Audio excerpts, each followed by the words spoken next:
Hello everyone. Welcome to ILTA Physics online problem solving lecture. The problem we are going to solve together is the motion on an inclined plane, which is a type of two-dimensional motion. Up until now, we have looked at cases where an object's trajectory is a straight line or follows a projectile path in a two-dimensional plane. The type of problem we will cover today is accelerated motion moving in a straight line along a two-dimensional diagonal slope. As you can see in the diagram on the bottom right, a skier going down a slope is a classic example of an object's motion on an inclined plane. All objects on Earth experience gravitational acceleration in a vertical direction toward the center of the Earth. If we assume an object is placed on a tilted slope, it will undergo accelerated motion moving down along the slope because of this downward gravitational acceleration. Today, we will analyze this sliding motion of an object on an incline together. Fortunately, there are no new physics concepts here. We just need to break down the gravitational acceleration acting on the object into components and analyze the motion using the kinematic formulas for acceleration that we already know. First, let's briefly summarize the decomposition of vectors into components in a two-dimensional plane and the related formulas for accelerated motion. Analyzing the motion of an object on an inclined slope basically involves separating the motion into directions parallel and perpendicular to the slope. To do this, let's first set up a coordinate system that is horizontal and vertical relative to the incline. This coordinate system will be an orthogonal system tilted diagonally, as shown in the figure, where each axis represents the parallel and perpendicular directions. One thing to be careful about here is that since this isn't a standard Cartesian coordinate system, we shouldn't call the axes x and y. Instead, we can just call them the parallel axis and the perpendicular axis. And we will set the origin of the coordinate system at the object's initial position, as we usually do. Now let's think about the acceleration acting on the skier moving downward. Gravitational acceleration acts toward the center of the Earth, that is, straight down.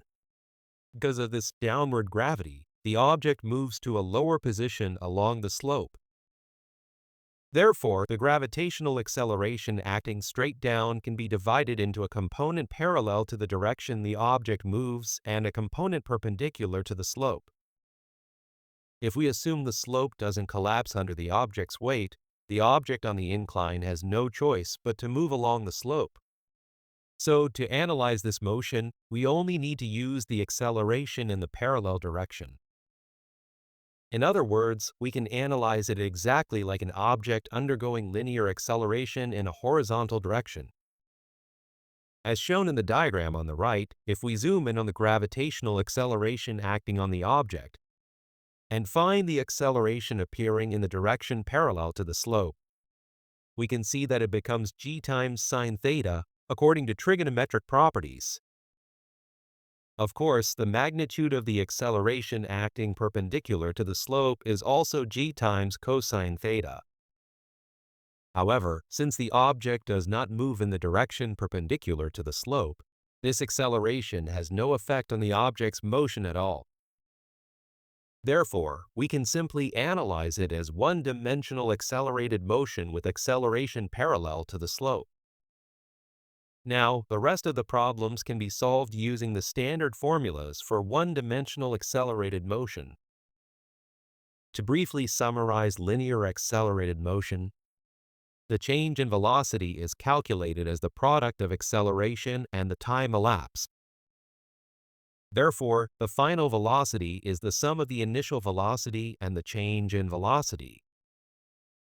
One concept you must remember for solving velocity problems in accelerated motion is average velocity. If you know the initial and final velocities in a problem, you can find the average velocity. This is very useful for simply calculating the displacement of an object. The final position of an object in accelerated motion is the sum of the initial position and distance traveled due to initial velocity and the distance traveled due to acceleration. If you know the initial and final velocities and calculate this using the average velocity formula, it is simplified as follows. If the problem does not provide a condition for time, you can solve it using the relationship between velocity and displacement. To summarize again, for the sliding motion of an object on an incline, just decompose the gravitational acceleration into the direction parallel to the slope, and solve the remaining questions using the one-dimensional accelerated motion we learned before. Now let's solve some related problems. Problem number 16 is a typical example of motion on an inclined plane. A skier is going down a slope with a 15-degree incline, and the question asks for the change in velocity after 10 seconds. The problem description mentions ignoring friction and air resistance. These are concepts related to force, which we will learn in the next chapter. For now, let's assume those conditions don't exist and just focus on the motion of the object itself. As explained earlier, let's first determine the coordinate system and the origin to analyze the motion. In most cases, we use a coordinate system consisting of an axis parallel to the slope and an axis perpendicular to it. As shown in the figure on the right, we use an orthogonal coordinate system tilted along the slope and generally set the initial position of the object as the origin. Now we can solve the rest of the questions as one-dimensional acceleration where the object moves down along the slope. One tip for actual problem solving is that, unlike when we analyze motion using a standard Cartesian coordinate system, we don't worry too much about the positive or negative signs when calculating velocity or acceleration here. In other words, in our previous analysis of 2D motion, we assumed the right and upward directions were positive and calculated velocity or acceleration moving left or down as negative values.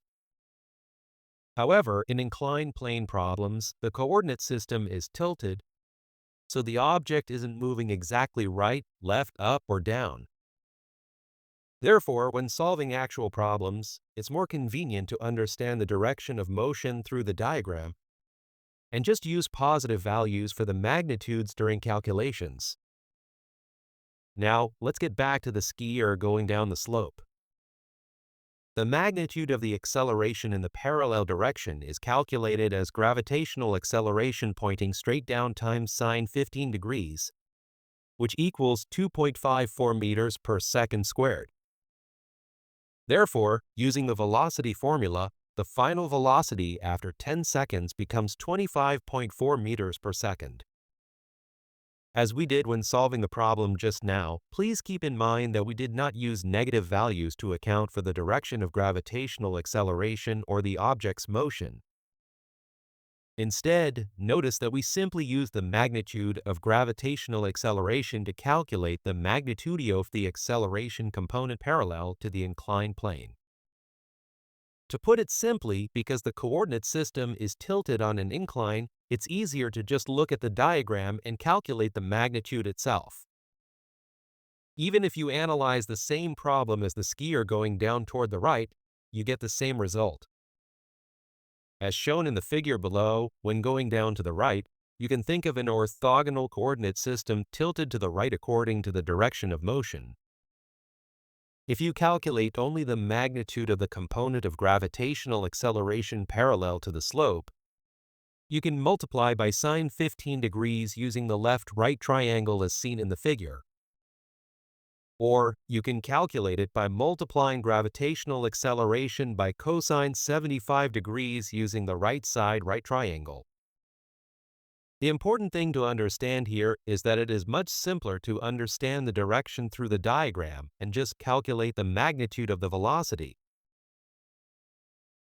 Problem number 20 is also a similar problem about an object's motion on an incline. In a bobsledding race, a sled accelerates on flat ground and has an initial velocity of 9.2 meters per second when it starts sliding down the slope.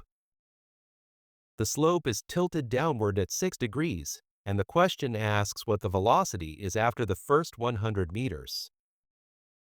Again, you can start by determining the coordinate system and origin. As shown in the figure below, set up an orthogonal coordinate system tilted along the slope and set the origin at the point where the sled begins to go down the incline. Of course, the actual initial position of the bobsled would be the point where it was at rest.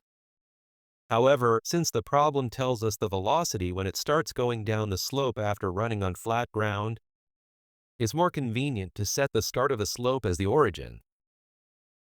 Again, if we decompose the gravitational acceleration into parallel and perpendicular components using trigonometry, the magnitude of the parallel acceleration component is calculated as gravitational acceleration times sine 6 degrees, which is 1.02 meters per second squared. Let's find the final velocity after traveling 100 meters. Since there is no information about time in the problem, we use the relationship between velocity and displacement. The square of the final velocity becomes 288.64. Therefore, the final velocity is approximately 17 meters per second. There is nothing brand new about an object's motion on an inclined plane. Just decompose the gravitational acceleration into the direction parallel to the slope, and the rest can be solved using the formulas for linear accelerated motion. That's it for today's lecture. You all did a great job. See you next time.